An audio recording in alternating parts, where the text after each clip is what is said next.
ನಮಸ್ಕಾರ ಎಲ್ಲರಿಗೂ ಚಾನೆಲ್ಗೆ ಸ್ವಾಗತ. ಸೋಮವಾರದಿಂದ ಶುಕ್ರವಾರದವರೆಗೆ ಸ್ಕೂಲ್ ಇರುತ್ತೆ. ನಮ್ಮ ಮನೇಲೂ ಅಷ್ಟೇ, ನನ್ನ ಮಗಳು ಬೆಳಗ್ಗೆ ಬೇಗ ಸ್ಕೂಲ್ಗೆ ಹೋಗ್ತಾಳೆ. ಅವಳಿಗೆ ಎದ್ದು ತಿಂಡಿ ಊಟ ಎಲ್ಲ ಮಾಡ್ಕೊಡ್ಬೇಕಾಗತ್ತೆ. ನಾನು ಕೂಡ ಬೆಳಗ್ಗೆ ಬೇಗ ಎದ್ದು ವ್ಲಾಗ್ನ ಶುರು ಮಾಡಿದ್ದೀನಿ. ಕಾಫಿಗೆ ಡಿಕಾಕ್ಷನ್ನ ಹಾಕ್ತಾ ಇದ್ದೀನಿ.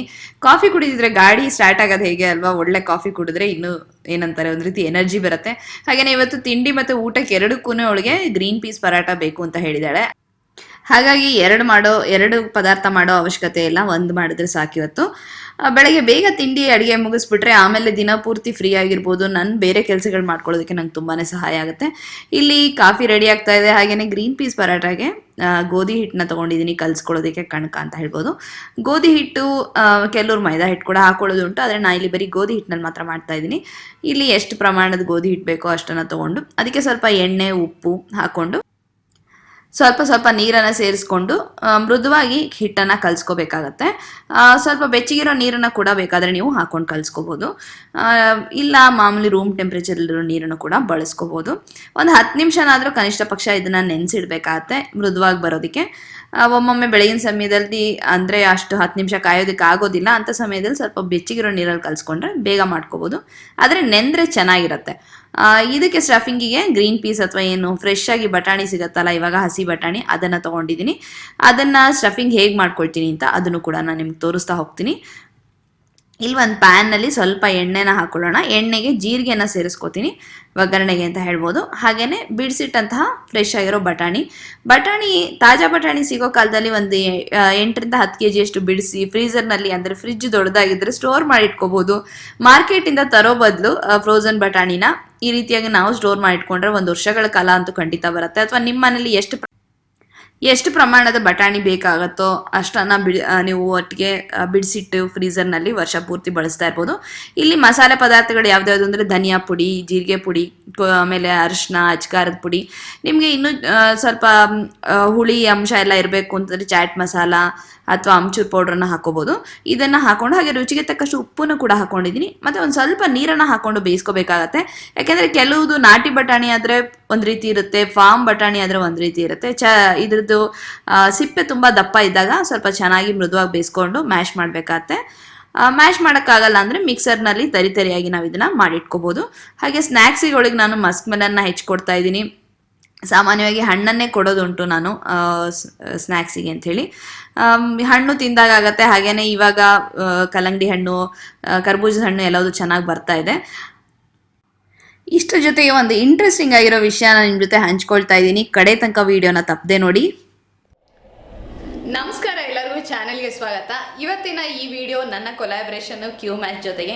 ಕ್ಯೂ ಮ್ಯಾಥ್ ಏನು ಅಂತ ನೀವು ಕೇಳೋದಾದರೆ, ಇದು ಒಂದು ಮ್ಯಾಥಮೆಟಿಕ್ಸ್ನ ಒಂದು ಫನ್ ವೇನಲ್ಲಿ ಕಲಿಯೋದಕ್ಕೆ ಇರುವಂಥ ಒಂದು ಪ್ಲ್ಯಾಟ್ಫಾರ್ಮು. ಇದು 1ನೇ ತರಗತಿಯಿಂದ 10ನೇ ತರಗತಿವರೆಗೆ ಯಾರು ಮಕ್ಕಳೆಲ್ಲ ಓದ್ತಿಯಾರೋ ಅವರಿಗೆ ಗಣಿತನ ತುಂಬ ಏನಂತಾರೆ ಸುಲಭವಾಗಿ ಎಲ್ಲ ಕಾನ್ಸೆಪ್ಟ್ಗಳನ್ನು ಈಸಿಯಾಗಿ ಅರ್ಥ ಮಾಡ್ಕೊಳ್ಳೋ ಹಾಗೆ ಒಂದು ಆಟದ ಮೂಲಕ ಪಾಠ ಅಂತ ಏನು ಹೇಳ್ತೀವಲ್ಲ ಆ ರೀತಿ ಕಲಿಯೋದಕ್ಕೆ ಸಹಾಯ ಮಾಡುವಂಥ ಪ್ಲ್ಯಾಟ್ಫಾರ್ಮ್ ಇದು ಕ್ಯೂ ಮ್ಯಾಥ್ ಜೊತೆಗೆ ನನಗೆ ಕೊಲಾಬ್ರೇಷನ್ಗೆ ಆಫರ್ ಬಂದಾಗ ತುಂಬ ಖುಷಿಯಾಗಿ ಒಪ್ಕೊಂಡೆ. ಯಾಕೆ ಅಂತ ಹೇಳಿದರೆ, ನಾನು ಇದಕ್ಕೆ ಮುಂಚೆ ಕೂಡ ಅವರ ಒಂದು ಟ್ಯೂಟರ್ ಆಗಿ ವರ್ಕ್ ಮಾಡೋದಕ್ಕೆ ಏನು ಒಂದು ಟೆಸ್ಟ್ ತೊಗೊಳ್ಳೋದು ಅಥವಾ ಒಂದು ಟ್ರೈನಿಂಗ್ ಥರ ಏನಿರುತ್ತೋ ಅದನ್ನು ನಾನು ಅಟೆಂಡ್ ಮಾಡಿದ್ದೆ. ಅದರೊಳಗೆ ನಾನು ಪಾಸ್ ಕೂಡ ಆಗಿದ್ದೆ. ಆದರೆ ಅಲ್ಲಿ ಮುಂದುವರೆದು ಕೆಲಸ ಮಾಡೋದಕ್ಕೆ ಅವಕಾಶ ಆಗಿಲ್ಲ. ಯಾಕೆಂದರೆ ನನ್ನ ಯೂಟ್ಯೂಬ್ ಕರಿಯರು ಅವಾಗ ತಾನೇ ಏನಂತಾರೆ ಒಂದು ಮಟ್ಟಕ್ಕೆ ಬರ್ತಾ ಇತ್ತು. ಹಾಗೆ ನಾನು ಬೇರೆ ಕಡೆ ಕೂಡ ಕೆಲಸ ಮಾಡ್ತಾ ಇದ್ದೆ. ಹಾಗಾಗಿ ನಾನು ಅದನ್ನು ಮುಂದುವರ್ಸೋದಕ್ಕಾಗಲಿಲ್ಲ.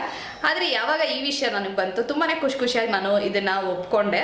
ನನ್ನ ಸ್ನೇಹಿತರಿರ್ಬೋದು ಅಥವಾ ನನ್ನ ಚಾನೆಲ್ನ ನೋಡುವಂಥ ವ್ಯೂವರ್ಸ್ ಇರ್ಬೋದು, ನೀವು ಟೀಚರಾಗಿ ವರ್ಕ್ ಮಾಡಿದ್ರಾ, ನಿಮ್ಮಲ್ಲಿ ಎಕ್ಸ್ಪೀರಿಯನ್ಸ್ ಇದೆ, ನಮ್ಗೆ ಈ ಥರ ಪ್ರಾಬ್ಲಮ್ ಇದೆ ಅಂಥೇಳಿ ಎಸ್ಪೆಷಲಿ ಮ್ಯಾಥ್ಸ್ಗೆ ಸಂಬಂಧಪಟ್ಟಾಗಿ ಎಷ್ಟೊಂದು ಜನ ನಂಗೆ ಮೇಲ್ ಮಾಡಿದ್ದುಂಟು, ಮೆಸೇಜ್ ಮಾಡಿದ್ದುಂಟು.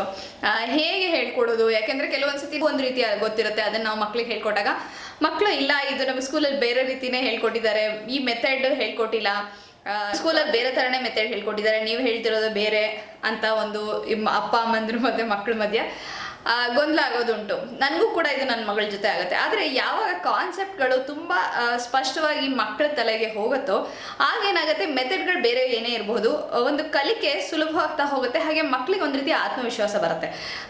ಇದನ್ನು ಒಂದು ಲೆವೆಲ್ನಲ್ಲಿ ನಾವು ಅರ್ಥ ಮಾಡಿಕೊಂಡ್ರೆ ನೆಕ್ಸ್ಟ್ ಲೆವೆಲ್ಗೆ ತಾನಾಗೆ ಹೋಗಬೇಕು ಅನ್ನೋ ಒಂದು ಇಂಟ್ರೆಸ್ಟ್ ಕೂಡ ಬರ್ತಾ ಹೋಗುತ್ತೆ. ಆವಾಗ ಏನಾಗುತ್ತೆ, ಗಣಿತ ಅನ್ನೋದು ಅಥವಾ ಮ್ಯಾಥಮೆಟಿಕ್ಸ್ ಅನ್ನೋದು ಒಂದು ಕಬ್ಬಿಣದ ಕಡಲೆ ಆಗಿ ಉಳಿಯೋದಿಲ್ಲ, ಬದಲಾಗಿ ತುಂಬಾ ಒಂದು ರೀತಿ ಏನಂತಾರೆ ಆಟದ ಮೂಲಕ ಪಾಠ ಕಲ್ತ್ಕೊಂಡು ಮುಂದುವರಿಯೋದಕ್ಕೆ ಸಹಾಯ ಆಗುತ್ತೆ. ಹಾಗೆ ಹೆಲ್ಪ್ ಮಾಡುವಂಥ ಪ್ಲ್ಯಾಟ್ಫಾರ್ಮೇ ಈ ಕ್ಯೂ ಮ್ಯಾಥು. ಇಲ್ಲಿ ನೀವು ನಿಮ್ಮ ಮಗು ಎಷ್ಟು ಮಟ್ಟಿಗೆ ಪ್ರೋಗ್ರೆಸ್ ಆಗ್ತಿದೆ, ಎಷ್ಟು ಮಟ್ಟಿಗೆ ಕಲಿತಿದ್ದಾನೆ ಅಂತ ಕೂಡ ನೀವು ಪೇರೆಂಟ್ ಆ್ಯಪಿಂದ ತಿಳ್ಕೊಳ್ತಾ ಹೋಗ್ಬೋದು. ಪ್ರತಿಯೊಂದು ಕಾನ್ಸೆಪ್ಟ್ಗಳನ್ನು ಕೂಡ ಮಕ್ಕಳಿಗೆ ಸ್ಪಷ್ಟವಾಗಿ ಅರ್ಥ ಮಾಡಿಸೋದಕ್ಕೆ, ಅದಕ್ಕೆ ಸಂಬಂಧಪಟ್ಟ ಹಾಗೆ ಮೆಟೀರಿಯಲ್ಸ್ ಇರ್ಬೋದು, ಆ್ಯಕ್ಟಿವಿಟಿಗಳಿರ್ಬೋದು, ಅಥವಾ ವರ್ಕ್ ಮಾಡೋದಕ್ಕೆ ಸಹಾಯ ಆಗುವಂಥ ಎಲ್ಲ ಸ್ಟೆಪ್ಸ್ಗಳನ್ನು ಕೂಡ ಅವರು ಇಲ್ಲಿ ನಿಮಗೆ ತೋರಿಸ್ತಾ ಹೋಗ್ತಾರೆ. ಹಾಗೆಯೇ ಇಲ್ಲಿ ಟೀಚರ್ಸ್ ಜೊತೆಗೆ ಮಗುವಿನ ಇಂಟ್ರ್ಯಾಕ್ಷನ್ ಅಂದರೆ ಒನ್ ಆನ್ ಒನ್ ಇಂಟ್ರ್ಯಾಕ್ಷನ್, ಪ್ರತಿಯೊಂದು ಮಗುನೂ ಕೂಡ ಪ್ರತ್ಯೇಕವಾಗಿ ಟೀಚರ್ ಜೊತೆಗೆ ಇಂಟ್ರ್ಯಾಕ್ಟ್ ಮಾಡೋದಕ್ಕೆ ಕೂಡ ಅವಕಾಶ ಇದೆ. ಈ ರೀತಿ ಮಾಡಬೇಕಾದ್ರೆ ಯಾವುದೇ ಹೆಸಿಟೇಷನ್ ಇರೋದಿಲ್ಲ. ಯಾಕೆಂದರೆ ಗುಂಪಿನಲ್ಲಿ ಮಗುಗೆ ಒಂದು ರೀತಿ ಕೆಲವೊಂದು ಮಕ್ಕಳಿಗೆ ಖಂಡಿತ ಇರುತ್ತೆ, ನಾನು ಕೇಳ್ತಿರೋದು ತುಂಬ ಸಿಲ್ಲಿ ಕ್ವೆಶ್ಚನ್ ಇರ್ಬೋದು, ಅಥವಾ ಬೇರೆಯವ್ರಿಗಾಗಲೇ ಅಥವಾ ನನ್ನ ಫ್ರೆಂಡಿಗಾಗಲೇ ಗೊತ್ತಿರ್ಬೋದು, ನನಗೆ ಗೊತ್ತಿಲ್ವೇನೋ ಅನ್ನೋ ಒಂದು ಹೆಸಿಟೇಷನಿಂದ ಮಗು ಪ್ರಶ್ನೆನ ಕೇಳದೆ ಉಳಿಬೋದು. ಆದರೆ ಒನ್ ಆನ್ ಒನ್ ಇಂಟ್ರ್ಯಾಕ್ಷನ್ ಅಂದರೆ ಪ್ರತಿಯೊಂದು ಒಬ್ಬ ಮಗುವಿಗೂ ಕೂಡ ಟೀಚರ್ ಜೊತೆಗೆ ಇಂಟ್ರ್ಯಾಕ್ಟ್ ಮಾಡೋದಕ್ಕೆ, ಮಾತಾಡೋದಕ್ಕೆ, ತನ್ನ ಸಮಸ್ಯೆಗಳನ್ನ, ತನ್ನ ಡೌಟ್ಗಳನ್ನು ತಾನೇ ವಿವರಿಸಿ ಹೇಳಿ ಬಗೆಹರಿಸ್ಕೊಳ್ಳೋದಕ್ಕೆ ಅವಕಾಶ ಇದ್ದಾಗ ಏನಾಗುತ್ತೆ, ಕಲಿಕೆ ಇನ್ನೂ ಸುಂದರವಾಗಿ ಸಾಗ್ತಾ ಹೋಗುತ್ತೆ. ಒಂದು ಹಂತದಲ್ಲಿ ಒಂದು ವಿಷಯನ ತಿಳ್ಕೊಂಡ್ಮೇಲೆ ಆ ಒಂದು ಏನು ಕಾನ್ಫಿಡೆನ್ಸು ಮುಂದಿನ ಹಂತಕ್ಕೆ ತಲುಪೋದಕ್ಕೆ ಮಗುಗೆ ಖಂಡಿತ ಸಹಾಯ ಮಾಡುತ್ತೆ. ಹಾಗೆಯೇ ಒಂದು ಪುಷ್ ಕೊಟ್ಟಾಗ ಆಗುತ್ತೆ ಅಂತ ಹೇಳ್ಬೋದು. ಹಾಗಾಗಿ ಕಾನ್ಸೆಪ್ಟ್ಗಳನ್ನು ಕ್ಲಿಯರಾಗಿ ಅರ್ಥ ಮಾಡ್ಕೊಳ್ಳೋದಕ್ಕಿರ್ಬೋದು, ಅಥವಾ ಕಲಿಕೆಯನ್ನು ಸುಲಭವಾಗಿ ಮಾಡೋದಕ್ಕಿರ್ಬೋದು, ಇದೆಲ್ಲವೂ ಕೂಡ ಸಹಾಯ ಮಾಡ್ತಾ ಹೋಗುತ್ತೆ. ಇದಕ್ಕೆ ಸಂಬಂಧಪಟ್ಟ ಹಾಗೆ ಲಿಂಕು ಡಿಸ್ಕ್ರಿಪ್ಷನ್ ಬಾಕ್ಸ್ನಲ್ಲಿದೆ. ನೀವು ಆ ಲಿಂಕಿನ ಮೂಲಕ ಹೋದಾಗ ನಿಮಗೆ ಟ್ರಯಲ್ ಕ್ಲಾಸಸ್ ಕೂಡ ತೊಗೋಬೋದು. ಹಾಗೆ ಕ್ಯೂ ಮ್ಯಾಥ್ ಬಗ್ಗೆ ನಿಮಗೆ ತಿಳ್ಕೊಳ್ಳೋದಕ್ಕೂ ಕೂಡ ಸಹಾಯ ಆಗುತ್ತೆ. ನಿಮ್ಮ ಜೊತೆ ಈ ವಿಷಯನ ಹಂಚ್ಕೊಂಡ್ರೆ ಖಂಡಿತ ನಿಮ್ಮಲ್ಲಿ ತುಂಬ ಜನಕ್ಕೆ ಸಹಾಯ ಆಗುತ್ತೆ ಅಂತ ಅನಿಸ್ತು. ಹಾಗಾಗಿ ಇವತ್ತಿನ ಈ ವಿಡಿಯೋ ಇಷ್ಟ ಆಗಿದೆ ಅಂತ ಅನ್ಕೋತೀನಿ. ಇದು ನಿಮಗೆ ಕೂಡ ಉಪಯುಕ್ತವಾಗಿರುತ್ತೆ ಅಂತ ಅನ್ನೋ ಒಂದು ವಿಶ್ವಾಸದಿಂದ ನಿಮ್ಮ ಮುಂದೆ ತಂದಿದ್ದೀನಿ. ಖಂಡಿತ ಕಾಮೆಂಟ್ ಸೆಕ್ಷನಲ್ಲಿ ಬರೆದು ತಿಳಿಸಿ ನಿಮಗೆ ಹೇಗೆ ಅನಿಸ್ತು ಅಂತ ಹೇಳಿ.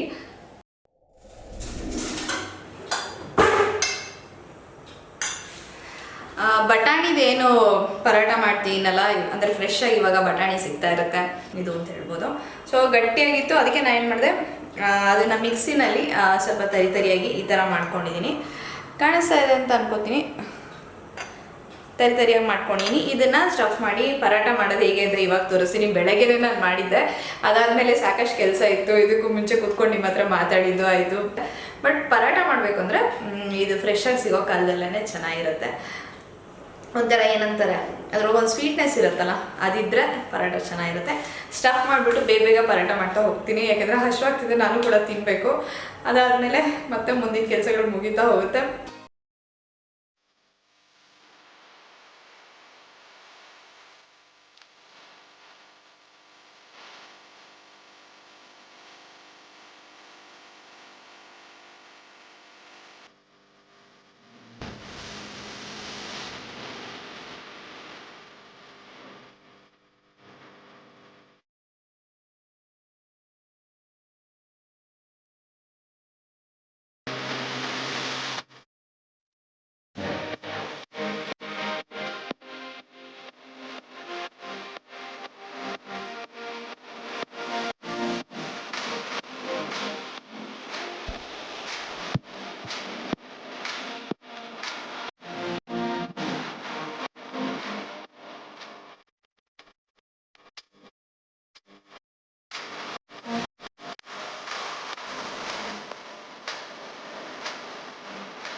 ರೆಡಿ ಆಗಿದೆ. ಇವಾಗ ತಿನ್ನಕ್ಕೆ ಹೊರಟಿದ್ದೀನಿ.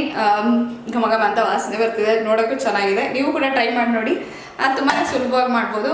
ಸುಮಾರು ಜನಕ್ಕೆ ಗೊತ್ತಿರ್ಬೋದು, ಅಥವಾ ಅಡುಗೆ ಮಾಡೋಕ್ಕೆ ಈಚೆ ಕಲಿತಿರೋರಿಗೆ ಅಥವಾ ಹೊಸದೇನಾದ್ರು ತಿಳ್ಕೊಳ್ಳೋಣ ಅಂತ ಹುಡುಕ್ತಿರೋರಿಗೆ ಇದು ಒಂದು ರೆಸಿಪಿ. ಊಟ ತಿಂಡಿ ಬಾಕ್ಸಿಗೆ ಎಲ್ಲದಕ್ಕೂ ಚೆನ್ನಾಗಿರುತ್ತೆ. ಸೊ ಇಲ್ಲಿಗೆ ಇವತ್ತಿನ ವಿಡಿಯೋ ನಾನು ಮುಗಿಸ್ತಾ ಇದ್ದೀನಿ. ಬೆಳಗ್ಗೆಯಿಂದ ಶುರು ಮಾಡಿದ್ದು. ಏನೇ ಲಿಂಕ್ ಡಿಸ್ಕ್ರಿಪ್ಷನ್ ಬಾಕ್ಸ್ನಲ್ಲಿದೆ, ಕ್ಯೂ ಮ್ಯಾಥಿಗೆ ಸಂಬಂಧಪಟ್ಟಾಗೆ. ಆ ಲಿಂಕ್ನ ಪ್ರೆಸ್ ಮಾಡಿ ನೀವು ಟ್ರಯಲ್ ಕ್ಲಾಸಸ್ಸು ಹಾಗೆ ಅದಕ್ಕೆ ಸಂಬಂಧಪಟ್ಟ ಮಾಹಿತಿಗಳನ್ನು ನೀವು ಪಡ್ಕೋಬೋದು. ಈ ವಿಡಿಯೋ ಇಷ್ಟ ಆಗಿದೆ ಅಂತ ಅನ್ಕೋತೀನಿ. ನಿಮಗೆ ಯಾವಾಗಲೂ ಕೇಳ್ತಾ ಇರ್ತೀರಾ ಪ್ರತಿ ದಿವಸದ ವ್ಲಾಗ್ನ ನಮ್ಮ ಜೊತೆ ಶೇರ್ ಮಾಡ್ಕೊಳ್ಳಿ, ಪ್ರತಿ ದಿವಸ ವ್ಲಾಗ್ ಮಾಡಿ ಅಂಥೇಳಿ. ಒಂದು ಪ್ರಯತ್ನ ಶುರುವಾಗಿದೆ, ನೋಡೋಣ ಎಷ್ಟು ಮಟ್ಟಿಗೆ ನಿಮ್ಮ ಮುಂದೆ ತರ್ತಾ ಹೋಗ್ತೀನಿ ಅಂಥೇಳಿ. ವಿಡಿಯೋ ಇಷ್ಟ ಆಗಿದೆ ಅಂತ ಅನ್ಕೋತೀನಿ. ಖಂಡಿತ ಒಂದು ಲೈಕ್ ಕೊಡೋದನ್ನ ಮರಿಬೇಡಿ. ಹಾಗೆಯೇ ಚಾನಲ್ಗೆ ಹೊಸಬ್ರಾಗಿದ್ದರೆ ಸಬ್ಸ್ಕ್ರೈಬ್ ಮಾಡ್ಕೊಳ್ಳಿ. ನೀವು ಸಬ್ಸ್ಕ್ರೈಬ್ ಮಾಡ್ಕೊಳ್ಳೋದ್ರಿಂದ ನನಗೂ ಕೂಡ ಒಂದು ಸಪೋರ್ಟ್ ಸಿಕ್ಕಾಗುತ್ತೆ. ಹಾಗೆ ಇನ್ನೂ ಹೆಚ್ಚು ಒಳ್ಳೆ ವಿಡಿಯೋಗಳು ನಿಮ್ಮ ಮುಂದೆ ತರೋದಕ್ಕೆ ಸಾಧ್ಯ ಆಗುತ್ತೆ. ಹಾಗೆಯೇ ನೀವು ನನ್ನನ್ನು ಇನ್ಸ್ಟಾಗ್ರಾಮ್ನಲ್ಲಿ ಕೂಡ ಫಾಲೋ ಮಾಡ್ಬೋದು. ಇನ್ಸ್ಟಾಗ್ರಾಮ್ನಲ್ಲಿ ಫಾಲೋ ಮಾಡ್ತಿದ್ರೆ ನಿಮಗೆ ಕ್ವಿಕ್ ಅಪ್ಡೇಟ್ ಸಿಗ್ತಾ ಹೋಗುತ್ತೆ. ಹಾಗೆಯೇ ಚೂರುಪಾರು ಅಂದರೆ ಏನಂತಾರೆ, ಚಾಟ್ ಮಾಡ್ಬೋದು, ಡೈರೆಕ್ಟ್ ಮೆಸೇಜ್ ಮೂಲಕ, DM ಮಾಡೋದ್ ಮೂಲಕ ಅಂತ ಹೇಳ್ಬೋದು. ಇನ್ಸ್ಟಾಗ್ರಾಮ್ನಲ್ಲಿ ಕೂಡ ನನ್ನ ಹ್ಯಾಂಡಲ್ ಹೆಸರು ಬೃಂದಾ ಕುಕ್ಕೆ ಅಂತ ಹೇಳಿ ಅಲ್ಲಿ ಹೇಳ್ತಾ ಮತ್ತೆ ಮುಂದಿನ ವಿಡಿಯೋದಲ್ಲಿ ಭೇಟಿ ಆಗೋಣ.